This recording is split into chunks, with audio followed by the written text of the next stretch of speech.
Vous êtes à la recherche du vélo idéal pour vos prochaines aventures. Vous hésitez entre un VTT et un VTC. Ne cherchez plus, vous êtes au bon endroit. Avec mes 20 ans d'expérience dans la réparation et l'optimisation de vélos, je vais vous guider à travers les subtilités de ces deux types de montures. Voici ce que nous allons aborder, les caractéristiques techniques du VTT et du VTC, les différents types de VTT et de VTC, les différences principales entre ces deux vélos, comment choisir le vélo adapté à vos besoins, les avantages et inconvénients de chaque type et une comparaison des prix.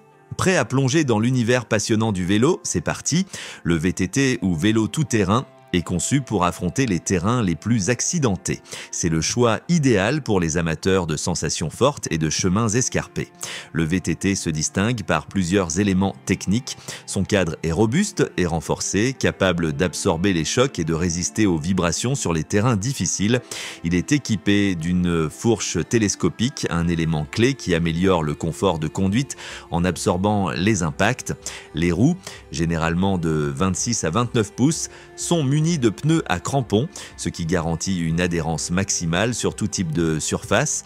Les freins, souvent à disque, sont puissants et assurent une sécurité optimale, même en descente rapide.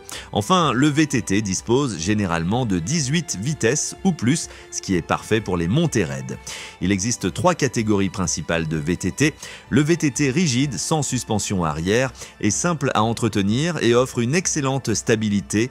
Le VTT semi-rigide est équipé d'une fourche avant suspendue, alliant confort et efficacité.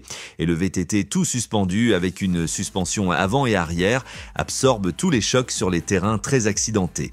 Cependant, il est plus lourd et demande plus d'entretien. Le VTC, ou vélo tout chemin, est le couteau suisse du monde du vélo. Polyvalent, il s'adapte à une variété de terrains et d'usages. Voici ses spécificités techniques. Son cadre, généralement en aluminium ou en acier, offre un bon compromis entre légèreté et résistance. Les roues, plus grandes, mesurent 28 pouces et sont équipées de pneus plus fins que ceux d'un VTT, favorisant une conduite fluide sur route. La position de conduite est confortable grâce à un cadre droit idéal pour les longues balades. Le VTC est souvent équipé ou prêt à recevoir des accessoires pratiques comme des garde-boue, un porte-bagages ou des sacoches. On distingue principalement deux types de VTC. Le VTC de tourisme est conçu pour les longues balades sur route et sur des chemins peu accidentés. Il privilégie le confort et la polyvalence. Le VTC tout chemin, plus proche du VTT, est capable d'affronter des chemins plus difficiles tout en restant efficace sur route. Les principales différences entre VTT et VTC se résument ainsi. Le VTT est conçu pour les chemins accidentés alors que le VTC est destiné à une utilisation mixte route et chemin. Les pneus sont larges et à crampons pour le VTT, plus fins et moins crantés pour le VTC. Les suspensions sont présentes sur le VTT, absentes ou limitées sur le VTC. Le VTC est généralement plus léger de 2 à 3 kg. Et la position de conduite est plus sportive sur le VTT, plus droite et confortable sur le VTC. Alors, comment choisir un vélo selon vos besoins? Choisissez un VTT si vous aimez les sorties en forêt et les chemins rocailleux, si vous recherchez des sensations fortes et de la technicité, ou si vous prévoyez de rouler régulièrement sur des terrains très accidentés. Optez pour un VTC si vous envisagez une utilisation mixte entre ville, campagne et chemin plat, si vous recherchez un vélo polyvalent pour des balades tranquilles ou si vous souhaitez un vélo adapté aux pistes cyclables et aux chemins de terre peu accidentés. Voici un récapitulatif des avantages et des inconvénients de chaque type de vélo. Le VTT offre une excellente adhérence sur tout type de terrain, une grande absorption des chocs et il est parfait pour les chemins techniques et accidentés. Mais il est moins efficace sur route, plus lourd et demande plus d'entretien. Le VTC est polyvalent, adapté à la route et aux chemins peu accidentés.